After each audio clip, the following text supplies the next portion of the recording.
Hello and welcome to The Sweetest Little Life. I am so glad you're here. I am your host, Courtney Hanson. With each week, we will have exciting new guests to grow spiritually, develop personally, and learn how to step into our purpose authentically. Sit back, relax, and enjoy the next 30 minutes of connection with the mind, body, and spirit. Christine, welcome to The Sweetest Little Life. I cannot wait for our conversation today. How are you? I'm wonderful. Courtney, thank you so much for having me. I'm overjoyed to be here with you. I'm really, really looking forward to today. I know that a lot of the audience have had their story be your story, so I know this is going to touch a lot of lives, and I just appreciate your time. So I love to kick off. I used to do these very schmancy introductions for you and realized that, no one can tell your story like you can. And so I would love to just hear who you are, what's happening with your heart, where you've been, where you're going, all the things. Okay, awesome. Well, first of all, I'm coming to you from just northwest of Detroit. I'm in Michigan. I am an author and a speaker and a health and wellness coach and a sugar licensed practitioner. And I am passionate about empowering women to quit sugar and to claim their weight loss victory once and forever. And I don't just say once and for all, I say once and forever. Ladies, let's do this. So a little bit about my story is about 10 years ago right now, Courtney, I was in the state of Colorado at the beautiful Rocky Mountain National Park. And my husband had planned some hikes for us, and you would think I'd be really excited about that. But when I got to that trailhead marker and I saw it was a half a mile, I thought, oh, okay, I can do a half a mile. But then when I looked straight up at that path, I was like, oh no, I'm going to be in trouble. But I gave it my best effort. I started climbing up that path, and about halfway up, I just literally could not go another step. And the reason being is that in that time, in that season of my life, I was what you would classify as morbidly obese. I was a little over 100 pounds overweight. And that was the reason why I started gasping in air and told my husband, I'm sorry, I just cannot go another step further. And I told him to go on without me, and I assured him it would be okay. I needed some time for myself in that moment, and I was reflecting on it now. And I sat on the stump on the side of that trail, and I really did. That was what I claim as my turning point moment, Courtney, because in that moment, I remember just saying a simple prayer, God, I just want to feel better. And I just want to stop disappointing my husband. I want to stop being disappointed in life. I want to stop sitting on the sidelines of life. And I also did not pray, interestingly enough, I remember I did not pray I want to lose the weight. I want to lose the weight once and for all. And it's because at that point, being obese, eventually morbidly obese, I never thought I was ever going to lose the weight, if that makes sense. I felt 100%. like that was, yeah, I felt like that was my destiny because I had tried. Believe me, I tried over and over again for 30 long years to lose the weight, and there was never anything that would stick. I would lose a little bit, regain some more. The standard yo-yo vicious cycle of dieting that I lived in that for 30 years.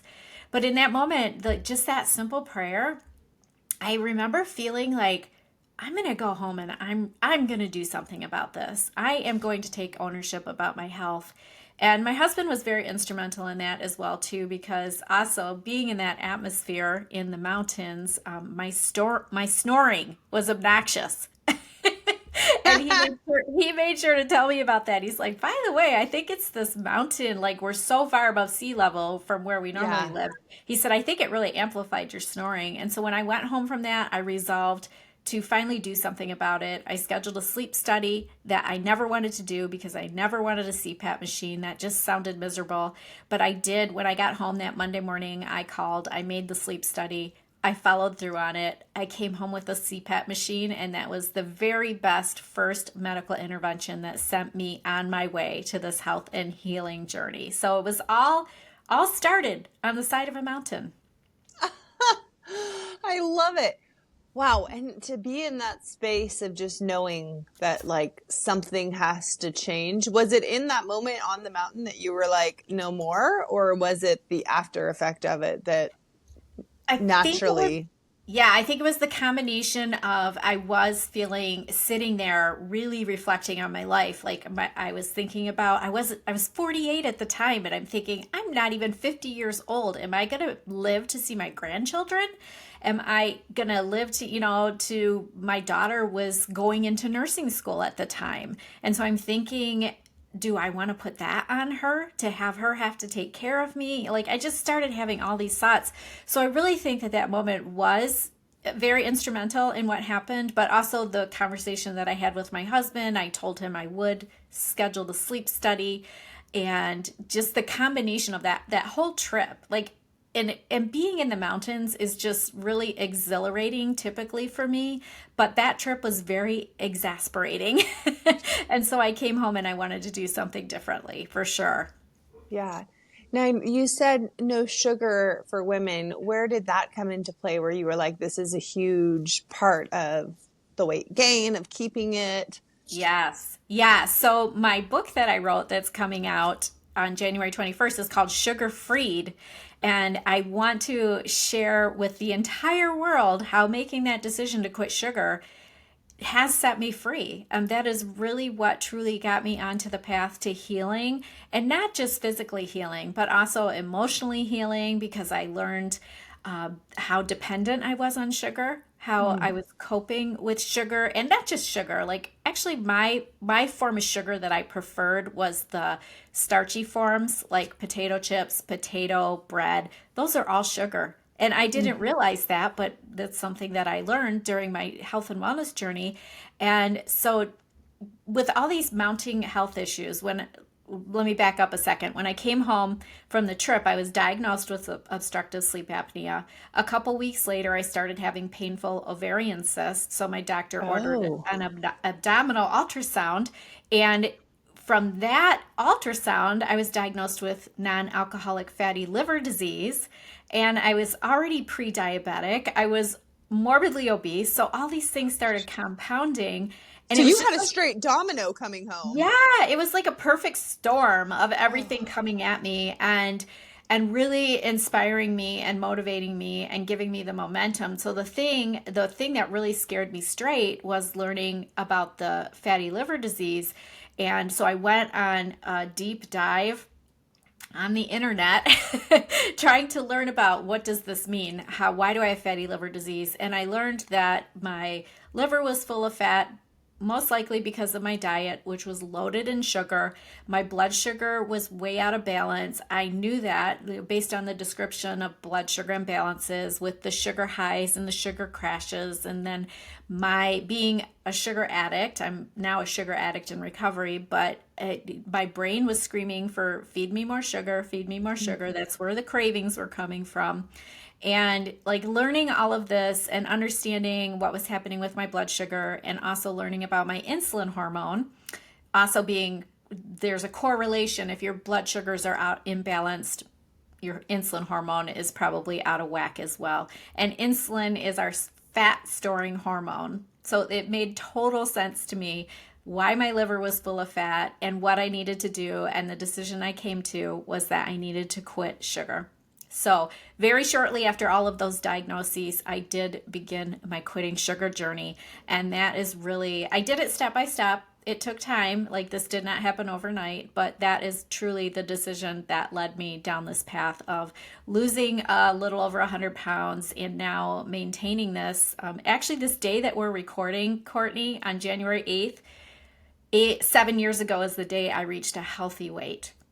Oh my goodness. Yeah, yes. So I love Happy that. anniversary. Yes, thank you. Thank you. So I've been maintaining this for 7 years. Wow. So hmm did you go through withdrawals? Um, I did not go through serious withdrawals because I did it step by step. So the day I Okay. decided to quit sugar, I actually went through a caffeine withdrawal because my first choice, which was crazy, I decided to quit coffee cold turkey because I was having a little bit of coffee with a whole lot of sugared creamer.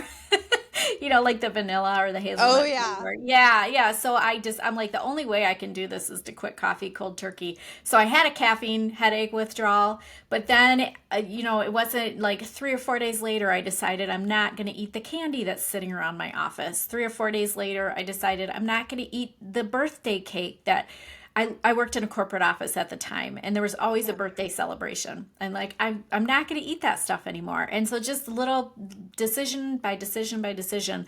My next decision was I'm reading every ingredient label. If there's any sugar on the label, I'm not eating it. And so I didn't have a drastic sugar withdrawal that people might describe as like having, you might have heard of the keto flu, like when you cut Yes. off sugar, like immediately. I did not experience that because I did it step by step, which is the way I coach too. Like I admire people that can show up and do it.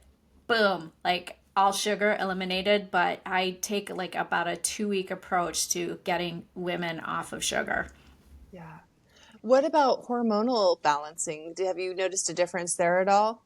Oh, definitely. When I started out on this health and wellness journey, I was so intrigued. I went down so many rabbit holes of information on some of the favorite doctors I follow, some of the favorite podcasts I listen to.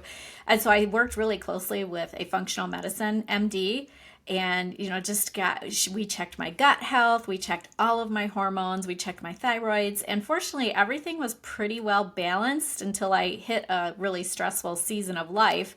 But then, working closely with her, was able to get everything back in balance. And really, truly, what I learned that no doctor, no dietitian had ever talked about in all those 30 years of my dieting efforts was that weight loss really is about your hormones.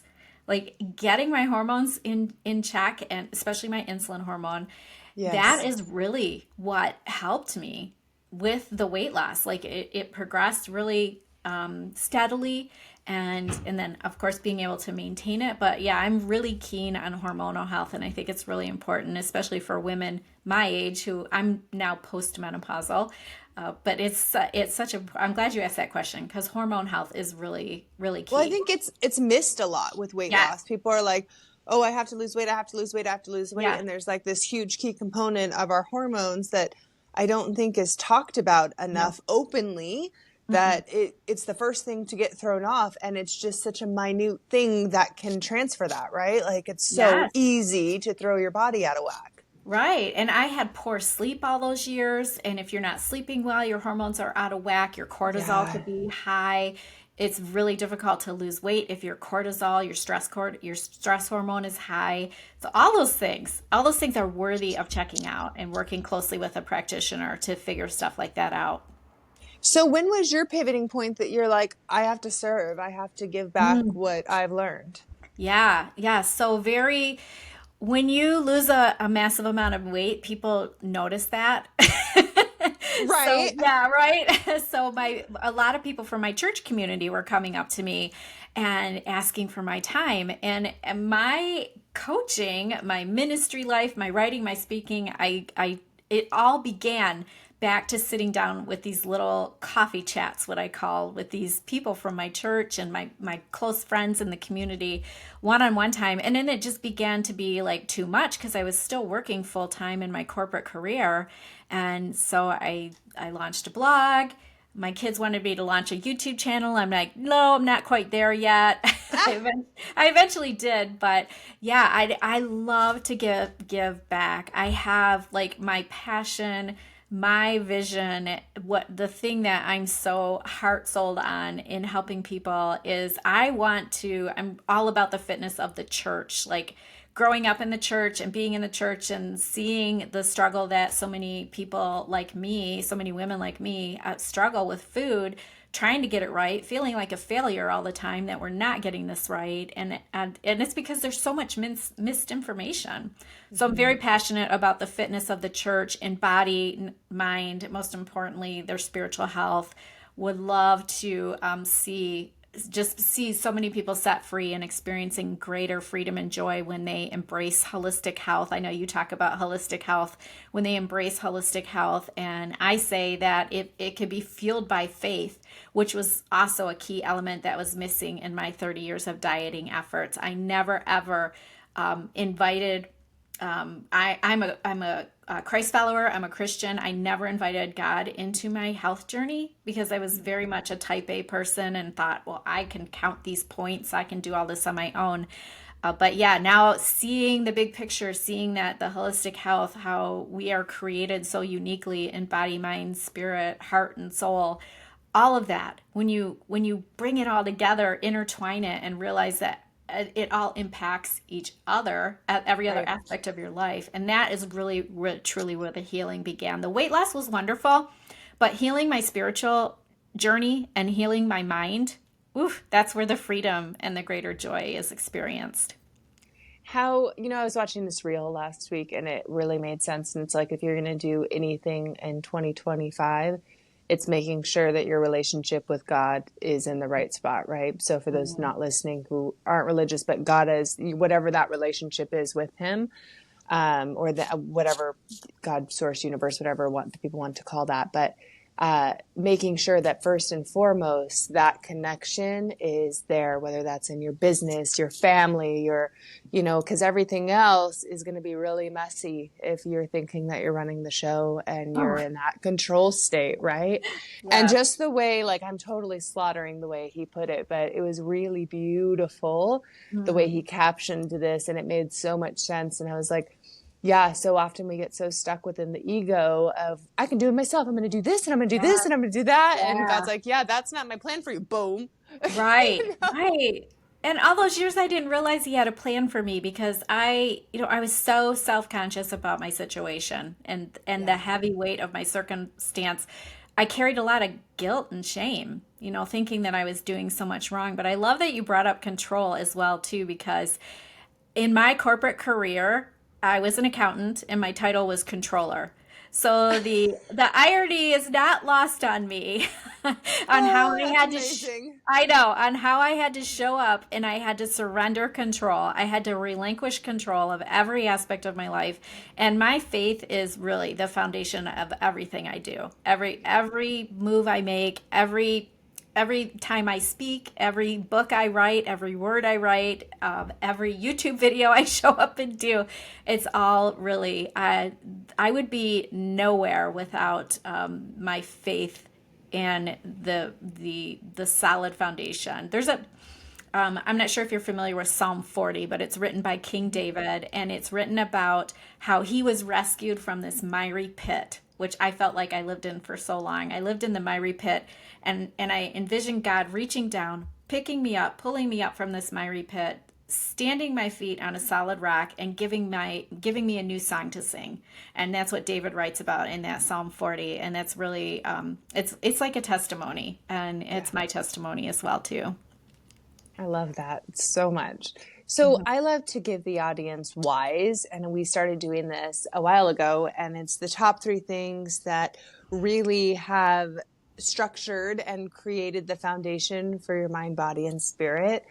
So if you were to pick only 3 things, 3 tools that were just complete life-changing events for you, that you're like, I wish I would have done this sooner, my life would have been different, is what would those be to share with the audience that they could start implementing or at least try on for size?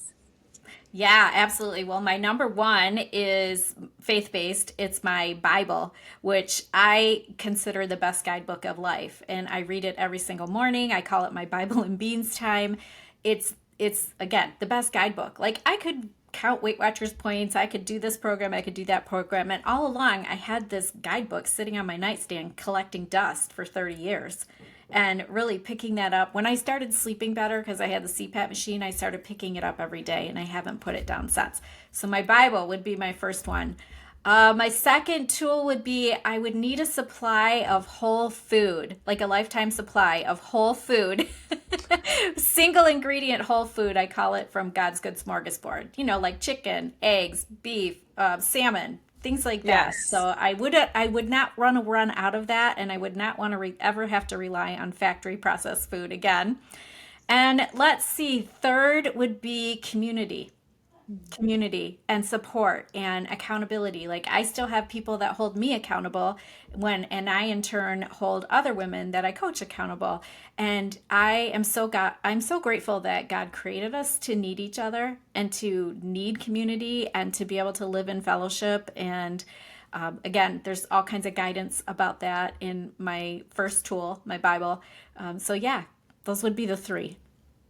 Community is so important. When I got sober, that was one of the things that I was always lacking was, I was a stay-at-home mom at the time, and my husband worked and was a firefighter, and I just like did kids, and I didn't really leave my house a lot. And Yeah. when I got solid community and realized what community meant on a different level, because I think you have to experience to really, because it's one thing to speak about the importance of community. Mm-hmm. It's another thing to experience that unconditional love in a moment when you need it most. And Yes. I think feeling that changed everything for me in realizing the importance of community within any type of healing that anyone is walking through, because we're not meant to do it alone. Like you look back thousands upon thousands of years, we've always had village mentality, whether it came to raising our children together and women helping each other, Mm-hmm. or whether it was, helping go get food or whatever it was. We all did it together until we went into this hyper independent, selfish era that we have been in, where now like that village mentality can often be frowned upon or shamed when people ask for help. And that's why so many people struggle to ask for help, because we're supposed to Yes. do it ourselves and know how to do it ourselves. And like, that's not how we were made. Yes. Yeah, exactly. And when you find that community that you fit into and you can show up authentically and vulnerable and share your stories and have someone listen, and of course it's wonderful when you have people that understand and experience the same thing. Like I'm so excited about the SugarFreed Me community that I have created, because it's women just like me. It's old Christine, what I call old Christine, showing up and meeting every day with women just like me. They get what it feels like to live in obesity. They get what it feels like to feel like they don't fit in or they don't have a purpose. And we get to talk about those things. And a weight loss journey is one of the hardest things anybody will ever do. It's deeply emotional, and it's not just about choosing the right foods to put in your mouth. That's a very important process, but it's about what has happened in your heart and why is your heart wounded and what are those things that you're carrying. Let's talk about those things, because there is other women out there that will understand you. I guarantee it. Oh, yes. What was your call to write a book? Was it a moment that was like for me when I wrote Within, I Mm-hmm. literally had gotten a threat about the people were gossiping about my life falling apart and all the dark things that had happened. And Ooh. I had old family members and friends that were threatening to expose me. And one day I woke up, it was so strange. And it was like this heart calling of like, expose yourself, tell your own story so at least it's told properly. And I was like, well, this is horrible timing. There was like no negotiation about it. It was like, no, you're going to Wow. write this book. It's going to be published by Hay House. It's going to da, da, da, da, da. And I was like, that's not even like logical. And everything just opened up when I said yes. Wow, that's amazing. Yes, oh, I think the what led me to write the book is that I had no understanding of what true joy meant for so Mm, many years. And now I'm going through this health and wellness journey, and my life is completely changing. And for the first time in my life, I'm looking around and I'm like, this has to be joy. Like, this yeah. has to be complete joy, not based. And I've been through some really difficult circumstances since I got to a healthy weight, difficult, dark storms, but still I can carry that joy. And I look around the world, even when I wrote my Advent devotional, I wrote that during COVID 2020, and I looked around the world and there was a big lack of joy. Mm, And we all remember that Christmas season, right? And so yes. I wrote Seeking Joy through the Gospel of Luke, and I invited the readers to come on a joy seeking journey, because like the Lord had just gifted me this joy. And when you have joy in your heart, you can't keep it there. Joy overflows. Like, it has to be shared. And so that's really the biggest motivator for me writing the Advent devotional and then this book, Sugar Freed, even though it doesn't have joy in the title. The reader will see joy woven throughout every single chapter, and how that joy can really transform your life.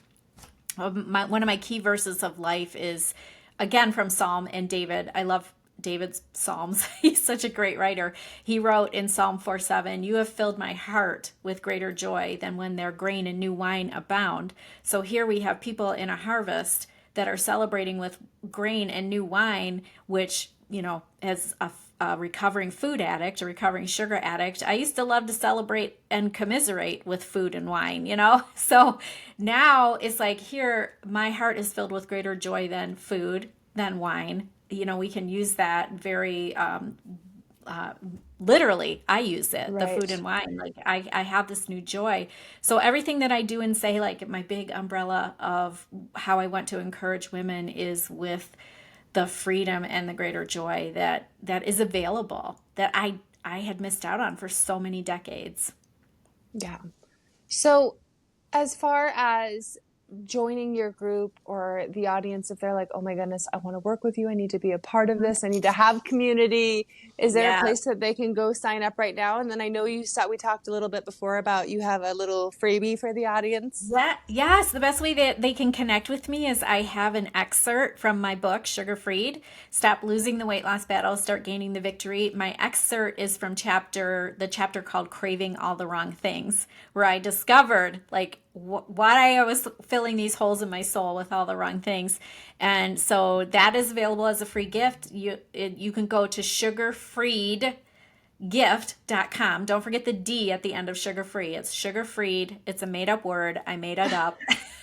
We like it. SugarFreed, yes. SugarFreedGift.com. And then all kinds of resources on my website, which is my name, ChristineTrimpe.com. Okay. Thank you so much for being on the show today and for sharing your story. I know it's going to inspire a lot of people. And for the people listening, what is your one quote or phrase or thing that really has gotten you through some really dark moments in your life? Ooh, the thing that helped me get through this journey of healing is I had to learn, and you can learn, the only way that transformation is going to take place is when we get uncomfortable. And so we have to be comfortable with being uncomfortable. And through that process, that's where your life is going to transform. Thank you so much, Christine. Thank you, Courtney.